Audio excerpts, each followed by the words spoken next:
السلام علیکم ورحمۃ اللہ وبرکاتہ۔ ناظرین، امید ہے آپ تمام احباب خیر وفیت سے ہوں گے۔ آج ایک نہایت ہی افسوسناک اور دل خراش سانحہ بلوچستان کے علاقے بارکھان میں پیش آیا، جہاں پر ایک مقامی سیاستدان اور وڈیرے میر عبد الرحمن کھتران نے ایک مری فیملی پر ظلم اور بربریت کی انتہا کر دی۔ خان محمد مری نامی شخص کی یہ فیملی ہے، جس کے اندر اس کی اہلیہ اور اس کے 5 بچے شامل ہیں۔ یہ ظالم اور درندہ شخص وہاں کی مقامی برادری کھتران قوم کا رہنما ہے اور سیاسی لیڈر بھی ہے۔ اس شخص نے اس فیملی کو تقریباً پچھلے کئی دنوں سے اپنی قید کے اندر، اپنے نجی گھر کے اندر جیل بنا کر اس کے اندر عقوبت خانے میں ان کو رکھا اور وہاں پر ان پر مسلسل تشدد کرتا رہا۔ ناظرین، یہ مناظر آپ اس وقت سکرین پر دیکھ رہے ہوں گے کہ متاثرہ خاتون اور اس کے 2 بچے، جن کی لاشیں آج اس کے گھر کے قریب کنویں سے برآمد کی گئی ہیں۔ پچھلے کئی دنوں سے یہ عورت اپنے بچوں کی اور اپنی آزادی کے لیے حکام بالا تک اپنی آواز کو پہنچانے کے لیے قرآن مجید ہاتھ میں اٹھا کر پکارتی رہی اور اپنی مدد کے لیے ان کو بلاتی رہی، مگر کسی حکام تک، کسی اعلیٰ افسران تک، قانون کے رکھوالوں پر اس کی آواز کا اثر نہ پڑا۔ ہمارے کئی سماجی رہنماؤں نے، سینیٹر مشتاق احمد صاحب نے اور دیگر لوگوں نے اس کے حق میں ٹویٹ بھی کیے، وہاں کے مقامی صحافیوں نے بھی اس پر آواز اٹھائی،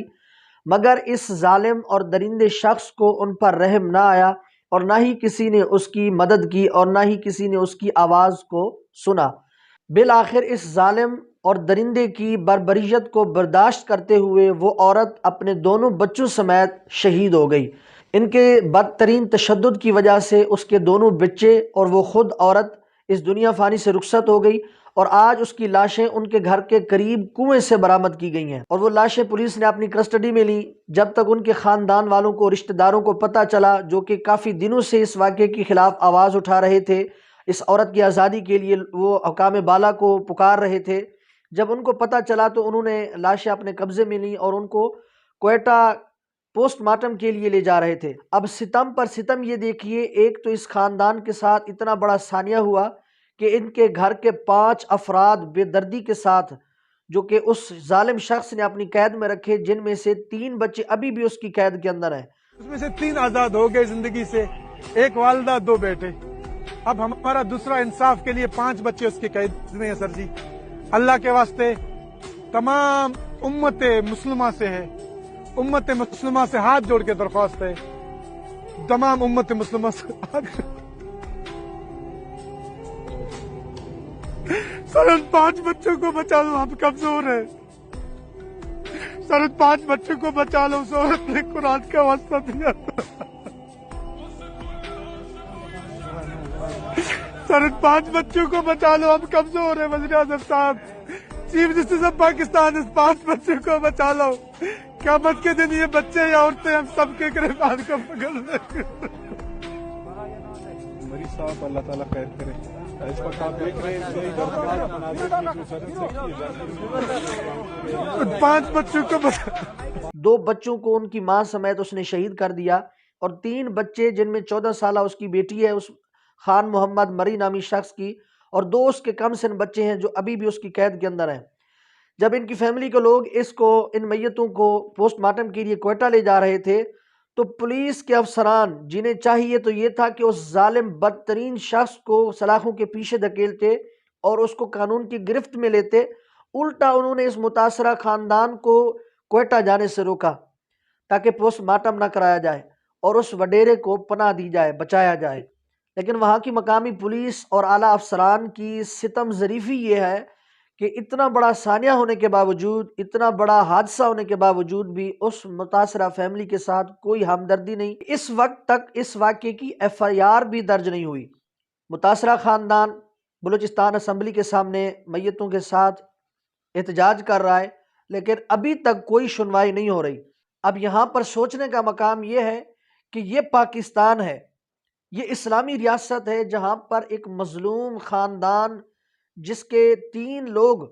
بے دردی کے ساتھ شہید کر دیے گئے اور اس شخص کے 3 بچے ابھی بھی اس درندے کی قید کے اندر ہیں، نہ جانے وہ ان کے ساتھ کیا ظلم کرے گا۔ 14 سالہ اس کی معصوم بچی، جس کے ساتھ جنسی تشدد کی بھی خبریں آ رہی ہیں، وہ ان کے ساتھ کیا سلوک کرے گا۔ اس کے باوجود کہ اسے سزا دی جاتی، گرفتار کیا جاتا، کوئی ان کی آواز بنتا، کوئی ان کے لیے آواز اٹھاتا، بجائے اس کے انہی پر الٹا تشدد کیا جا رہا ہے، انہیں احتجاج سے روکا جا رہا ہے، ان کی FIR تک درج نہیں کی جا رہی ہے۔ یہ ہے پاکستان، یہ ہے اسلامی ریاست جہاں پر امیر اور غریب کے لیے دو مختلف قانون ہیں۔ ناظرین، کچھ عرصہ پہلے بھی آپ نے یہ خبر سنی ہوگی کہ مجید اچکزئی نامی ایک شخص نے بیچ روڈ کے اندر ایک ٹریفک وارڈن کو بے دردی کے ساتھ اپنی گاڑی تلے کچل دیا تھا، اور جب وہ مقامی عدالت کے اندر پیشی کے لیے گیا تو اس کا رویہ دیکھنے والا تھا، بڑی ٹھاٹھ باٹھ کے ساتھ، بدماشی کے ساتھ، صحافیوں کے ساتھ وہ لڑ رہا تھا، اور وہ کہہ رہا تھا کہ یہ قانون میرا کیا بگاڑ دے گا۔ گویا کہ اس نے اتنے بڑے جرم کے باوجود بھی قانون کے منہ پر تماچا مارا، سارے ثبوت ہونے کے باوجود، گواہ ہونے کے باوجود، بلکہ اس واقعے کی CCTV فوٹیج بھی منظر عام پر آئی تھی، لیکن اس کے باوجود بھی قانون اس شخص کا کچھ نہیں بگاڑ سکا۔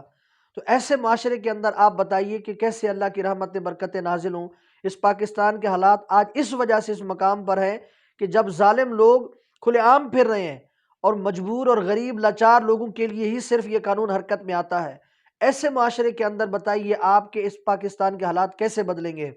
آج بہت ہی افسوس ہوا، دل بہت ہی رنجیدہ ہے کہ ایسے معاشرے کے اندر ہم لوگ جی رہے ہیں جہاں قانون الٹا مجرموں کی اور ظالموں کی پشت پناہی کرتا ہے، انہیں تحفظ فراہم کرتا ہے، اور مظلوموں کو اور غریبوں کو، لاچاروں کو در در دھکے کھانے پڑتے ہیں۔ بہرحال میری آپ سے گزارش ہے کہ اس واقعے پر بھرپور آواز اٹھائیں، اس متاثرہ خاندان کے لیے، اس غریب عورت کے لیے آواز اٹھائیں تاکہ اسے انصاف فراہم کیا جا سکے۔